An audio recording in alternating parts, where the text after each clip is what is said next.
I believe a dark tidal wave is on the horizon. It's a wave of hostility and persecution that is about to crash onto the church.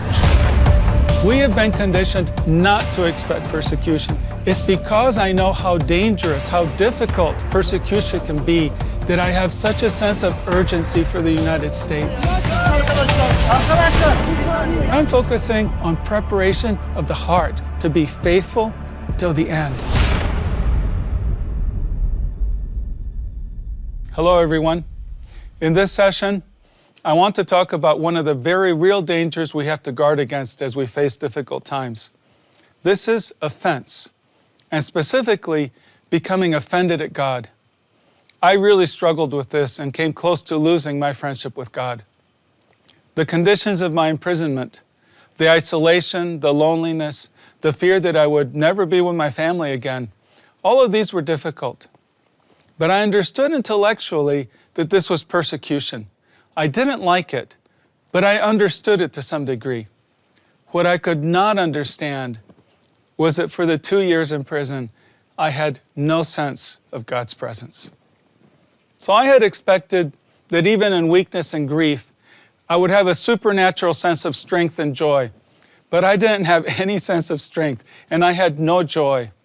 Instead, I was breaking down emotionally and physically, and I was going into spiritual crisis. For the last few years, I had drawn close to God, especially through an understanding of His Father's heart, the kind and gentle Father. But I couldn't discern my kind and gentle Father in any way. I couldn't see His hand intervening, and in fact, my situation kept getting worse and worse. I began to think of Him as a harsh taskmaster who sees me as expendable. Also, for years, I had run after intimacy with God and especially emphasized God's presence. And now, at the most desperate time in my life, He had removed any sense of presence. Objectively, I can say God did not abandon me, but it very much felt and looked that way, and it was agony to my soul. I wept bitterly many times. As I look back now, I can see that I had grace. But for the most part, it was an unfelt grace. And so my heart was deeply wounded. My deep disappointment led to doubts, to anger, to accusation. First, I questioned God's existence. Then I questioned His character. I knew He loved the whole world, but did He really love me, Andrew Brunson? Was He really faithful? Was He completely good and truthful? I wasn't so sure anymore. The offense in my heart was strangling my relationship with God. This is what Jesus was warning about when He said, "The love of many will grow cold." He was speaking to the people of God, saying that many are going to turn away because they become offended at God.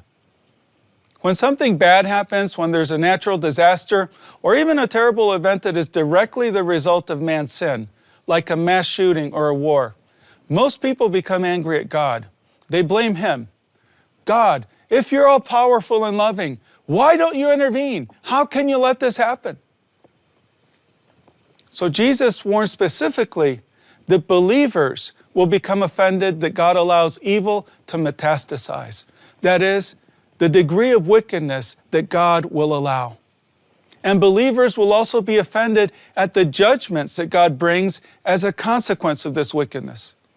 I think in the years ahead, we're going to see what happens when the leaders of a nation turn their backs on God.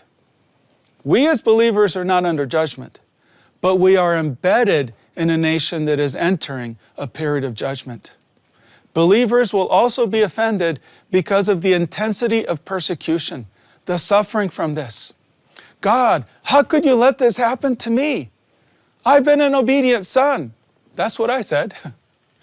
And I would add that in the midst of this, many believers may feel abandoned by God. As a result, many will be offended. And because of this offense in their hearts, the love of many will grow cold toward God. That's the direction I was heading. But then God intervened. At a very low point, I visualized the valley of testing.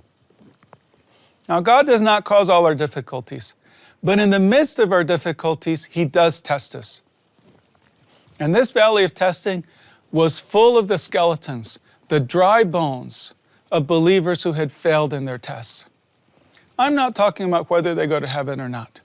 At the least, these were believers who lost their friendship with God and were no longer fruitful. And God drove this into my heart. And I realized I was very close to failure, that I was very close to becoming one of those skeletons. And I made a decision.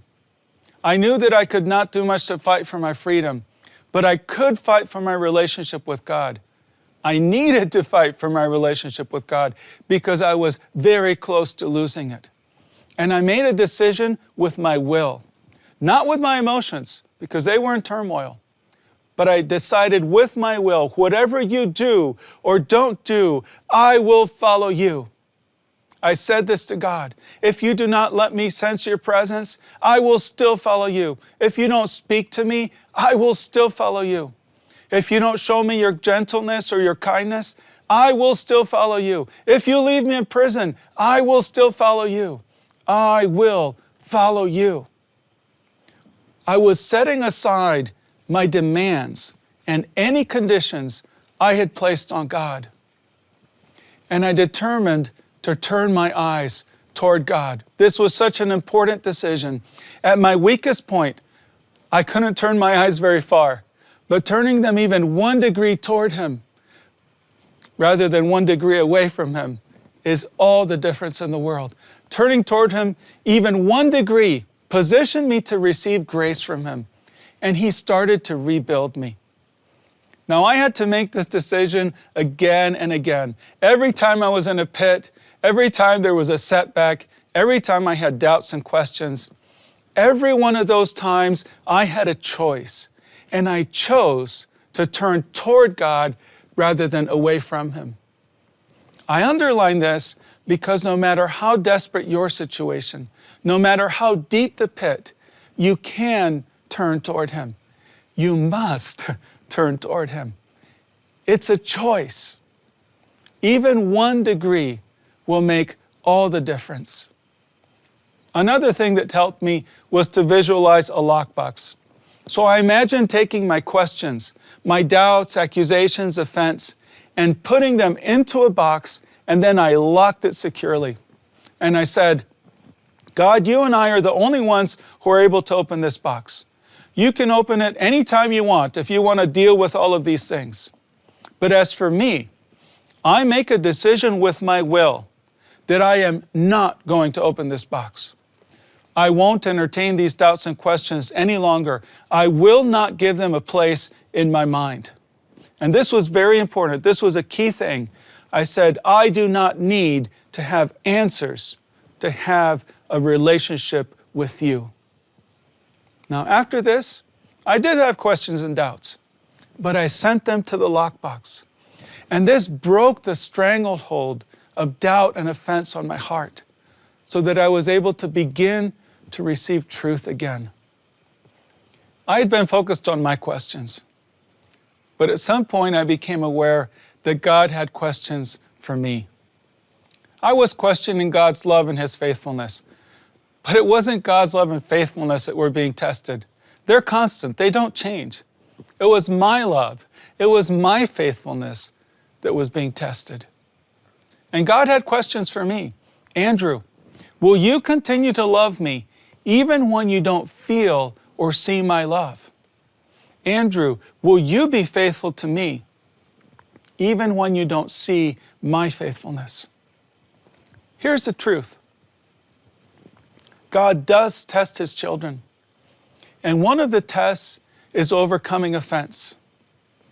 I think of John the Baptist. Jesus was performing miracles, the kingdom was coming, but John is suffering in prison. And Jesus had power, but He didn't use it on John's behalf. When Jesus answered John's puzzled question, He said nothing about John's imprisonment. Instead, Jesus' message is, "Blessed is the one who is not offended by me." John the Baptist is in danger of being offended and entering a time of crisis. This is John, who is one of God's great servants. So Jesus says, Be careful, John, that after coming this far, you don't fail. You don't turn away because of offense. And shortly after this, John was executed. God appears very willing to offend. There are many examples in the Bible. Most of Jesus' disciples rejected him after he told them they would have to drink his blood, eat his flesh. Jesus could have gone after them. He could have explained further. He could have removed the offense, but he didn't. He let them go.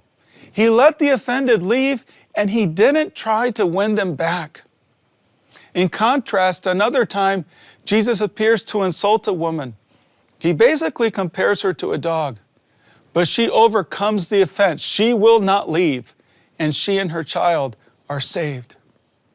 So the heart response to him is critical. It seems that God is looking for those who will overcome offense, who will press through hurt, through doubt, confusion, and by doing so, prove their devotion and allegiance to Jesus, that in a sense, they're worthy of him. There are many things I don't understand, but I have to press through them. I think of Richard Wurmbrand, a Romanian pastor who suffered persecution in communist prisons. And he tells of believers who went insane in prison. I could relate to this because I was afraid at times that I would lose my sanity. But how does this fit into our theology of suffering? How does this fit with the verse, "My grace is sufficient for you"? Or, "I can do all things through Christ who strengthens me"? I know God could have given sufficient grace for those believers not to go insane, but he didn't. This is how Wurmbrand dealt with it.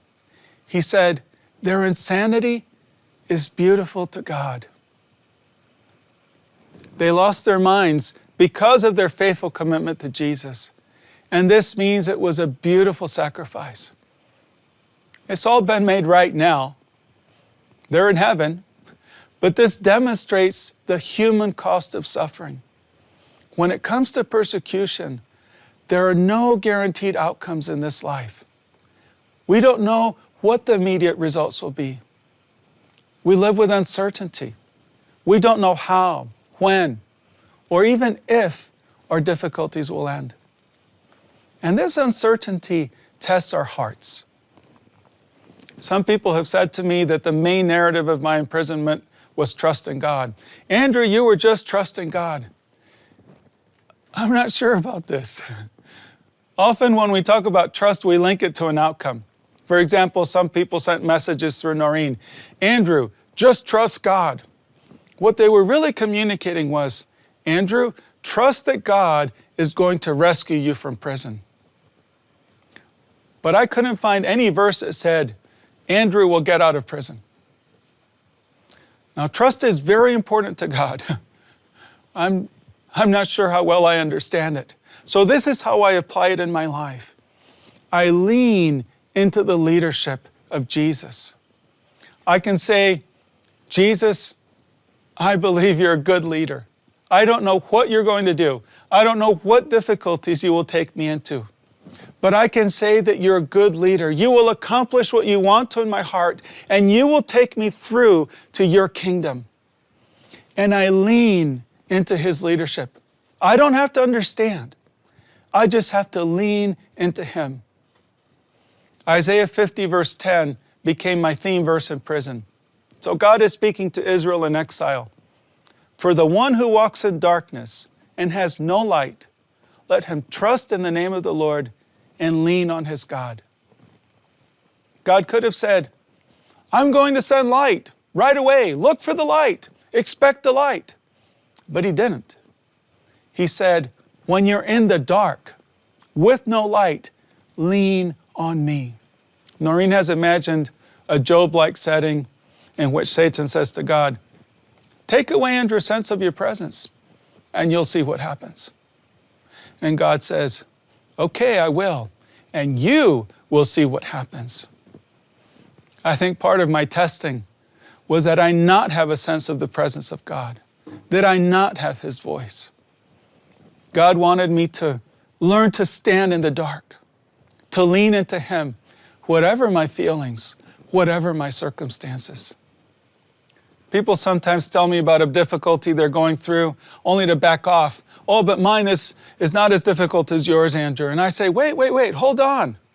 My tests were enough to knock me out of friendship with God. And your tests are certainly enough to knock you out. We're tested by different means, but we're all tested in the same areas of the heart. Every one of us goes through times of difficulty. It could be persecution or some other crisis like a broken relationship, the loss of a loved one, an illness. And at some point, not in every difficulty, but at some point in your life, you're going to be in the dark. Most of you have been already, and you will be again in the future. And you may cry out, "Where are you, God? Where is Jesus? Where is my shepherd? Where is the lover of my soul? God, why are you silent during my most difficult hour? Why have you left me in darkness? Why have you not intervened?" I don't know. I still don't have answers to many things. And the reality is that I may never have them in this life. But in a sense, much more important than getting the answers is the simple truth that you must survive the test. You must remain faithful. Your devotion to God is being tested, and you must hold on to Him. What you do in these points of crisis will define your relationship with God. In closing, I want to encourage you to take seriously the danger of the offended heart, and especially so as we enter a more difficult time. You must not allow offense to take root in your heart. If you have offense now, tear it out by the roots, deal with it, and be on guard against it in the future. Decide, I will not allow offense to strangle my relationship with God. Decide, I will turn my eyes toward Jesus and not away. Create your own lockbox for questions, for doubts, offense, accusation, and lean into the leadership of Jesus. Lean into your beloved. He is committed to bringing you safely through to His kingdom. I hope you'll join me in the next session. I'll talk about the one thing that I think best prepared me for the pressures of persecution.